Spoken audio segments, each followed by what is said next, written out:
Hello guys! Nandito na naman po si Madam Lisa. Today po magluluto tayo ng tortang talong na may tona. Magigisa po muna tayo ng sibuyas at bawang at bell pepper. Pag ganito po ang niluluto nyo, wag kayong maglalagay ng kamatis. Kasi po pagka nilagyan nyo ang kamatis, hindi po mabubuo yung torta ninyo. So, ngayon po, ito po yung aking tona, Centauri. Dalawa po ang lulutuin ko. So, magigisa po tayo ng sibuyas. So, ito na nga po ang ating sibuyas. Meron po akong bell pepper red. Gisahin lang po natin. Meron na rin po akong nilagang talong. Binuka ko na po siya. Ayan. Diyan ko po ilalagay mamaya yung palaman na tona. So, lalagyan na po natin siya ng garlic.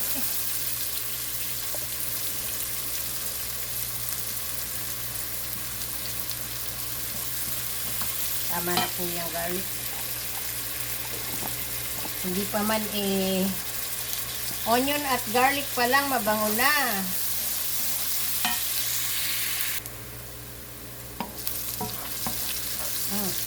Lagay na po natin ang red bell pepper.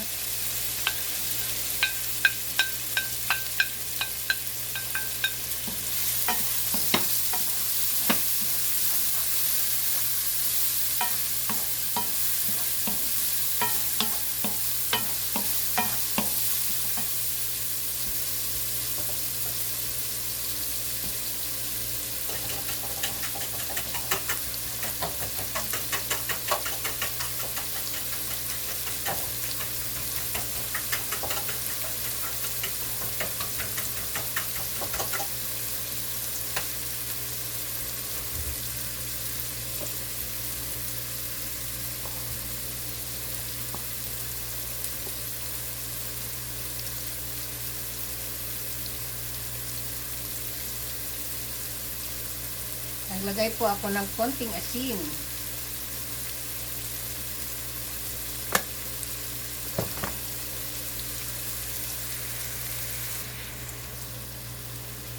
Lagay na po natin itong tona. 2 lata po ang ilalagay ko.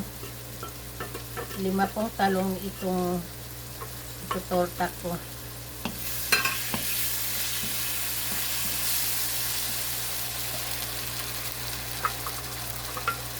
Tak, tak, tak, tak, tak. Lagay po tayo ng paminta. Konti lang. Yan.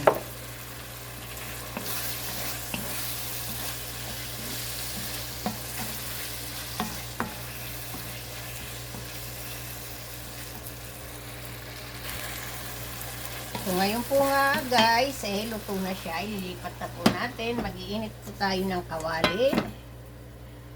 Ayan. Yung pong talong, isasawsaw po muna natin dito sa itlog. So, ilalagay po natin siya sa isang pinggan.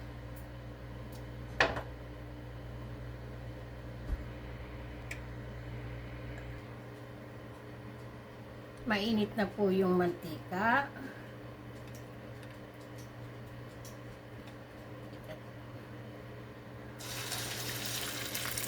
Ayan na po, tutuloy na po natin.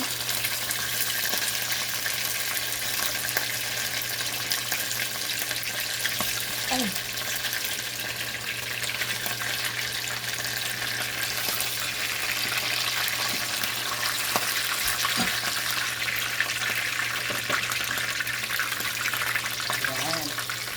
So, ang mangyayari po niyan guys, para po siya matorta, lalagyan po natin siya ng itlog. Hindi natin itlog.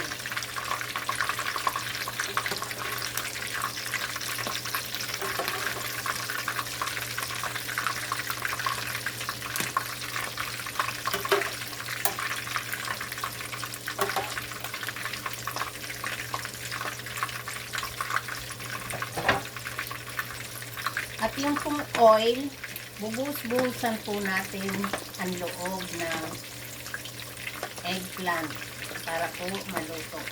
So, yung itlog pong nakikita nyo ganyan, tatanggalin nyo po, ilalagay nyo sa ibabaw. Napakadali lang po at napakasarap na luto. Magugustuhan po to ng buong pamilya nyo at lalo na ang inyong mga kiddos. Babalik ka rin na po natin.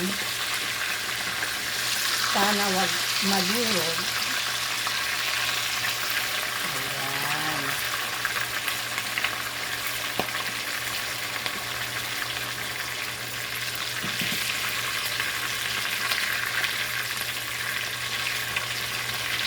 Mahirap po talagang balik ka rin lalo po kung iingatan ninyo. Wag maano yun. Pero okay lang po dahil pwede rin naman pong ibalik yan.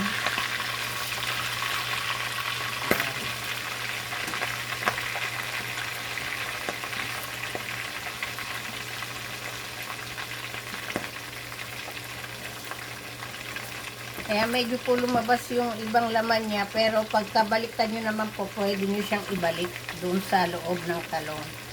Okay po guys, napakadali lang po.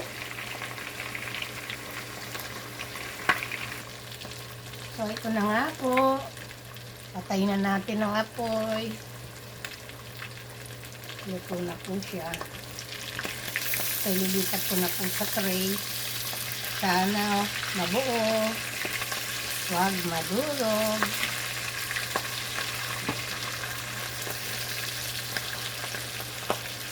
Ayan.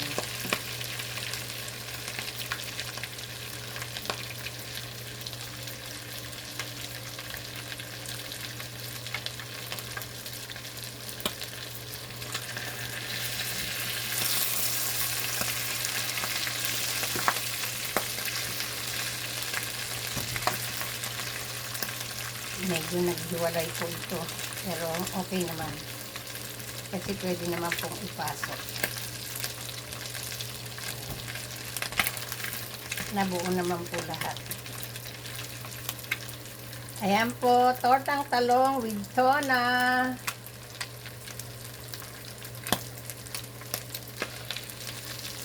Finished product. So, ito na po ang katapusan. Ayan na po ang aking eggplant torta with tuna. Kain na po tayo. Thank you guys. Nakaluto na naman ako ng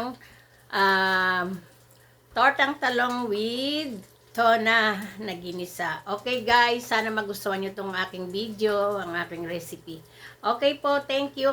At thank you po sa mga bagong subscriber ko. Thank you po. Thank you. Love you guys. Madam Lisa.